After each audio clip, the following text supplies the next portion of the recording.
গ্রামের নাম ছিল কালীপুর। শহর থেকে অনেক দূরে জঙ্গলের কোল ঘেঁষে একটা পাহাড়ি রাস্তা দিয়ে যেতে হয়। সেই রাস্তার শেষ মাথায় দাঁড়িয়ে আছে একটা পুরনো জমিদার বাড়ি। লোকে বলে বাড়িটা শুনতে পায়, যা বলো তা মনে রাখে, আর কখনো কখনো উত্তর দেয়। আমার নাম অর্ঘ্য, কলকাতায় থাকি।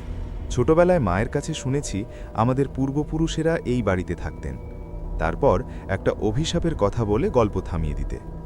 আমি কখনো বিশ্বাস করিনি, কিন্তু গত বছর বাবা মারা যাওয়ার পর তার উইলে লেখা ছিল বাড়িটা আমার নামে, বিক্রি করা যাবে না, যদি কখনো যাই তাহলে একা যাব। আমি গিয়েছিলাম একা। নভেম্বরের শেষ, শীত পড়ে গেছে।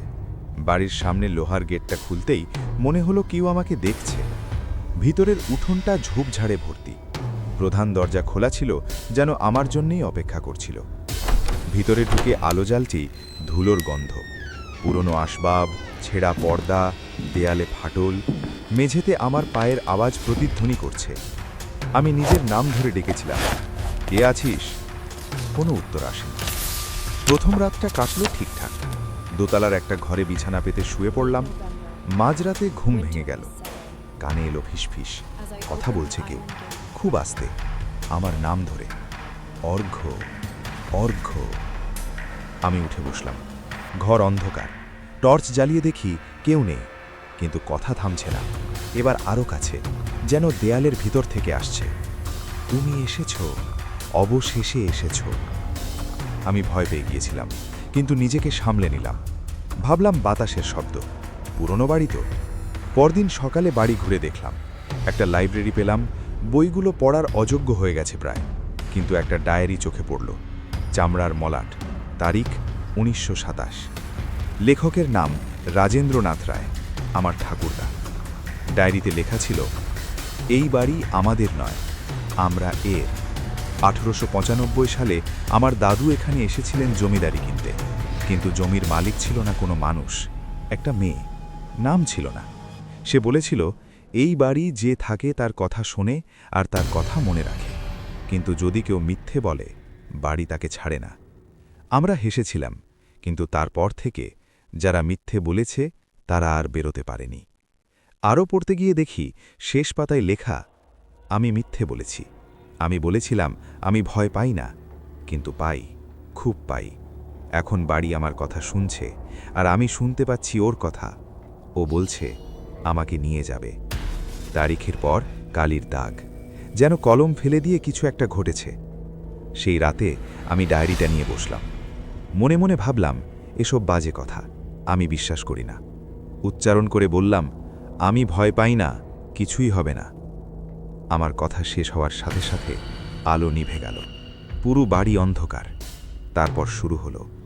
প্রথমে দূর থেকে পায়ের আওয়াজ, সিঁড়ি বেয়ে উঠছে কেউ, ধীরে ধীরে আমার ঘরের দিকে। দরজার সামনে এসে থামল, কিন্তু খটখট শব্দ হলো না, শুধু ফিসফিস। মিথ্যে বললে। আমি দরজা খুলে দেখলাম করিডর খালি, কিন্তু পায়ের ছাপ, ভিজে পায়ের ছাপ, মেঝেতে, আমার ঘরের দিকে আসছে আর ফিরে যাচ্ছে না। আমি দৌড়ে নিচে নামলাম। প্রধান দরজা খুলতে গিয়ে দেখি তালা ভিতর থেকে দেওয়া, চাবি নেই।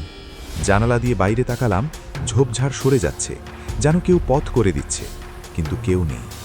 তারপর শুরু হলো সবচেয়ে ভয়ঙ্কর অংশ। বাড়ির দেয়াল থেকে গলা বেরোতে লাগলো, আমার নিজের গলা। আমি যা কখনো বলেছি, যা ভেবেছি, সব। ছোটবেলায় মায়ের কাছে মিথ্যে বলেছিলাম, আমি হোমওয়ার্ক করে ফেলেছি, সেই কথা দেয়াল থেকে বেরোলো। বন্ধুর সাথে মিথ্যে বলেছিলাম, আমি তোকে কখনো ঠকাইনি, সেই কথা।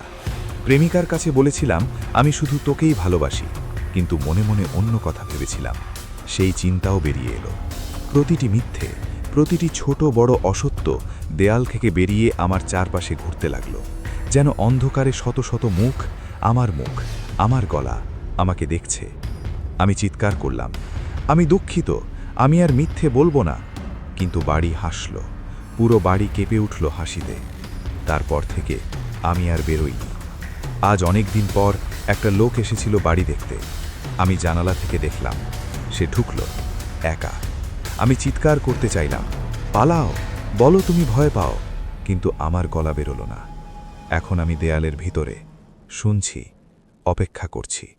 তুমি যদি কখনো এই বাড়িতে আসো, একটা কথা মনে রেখো, যা বলবে সত্যি বলবে, নইলে বাড়ি তোমাকে ছাড়বে না। আর আমি তোমার সাথে থাকব চিরকাল।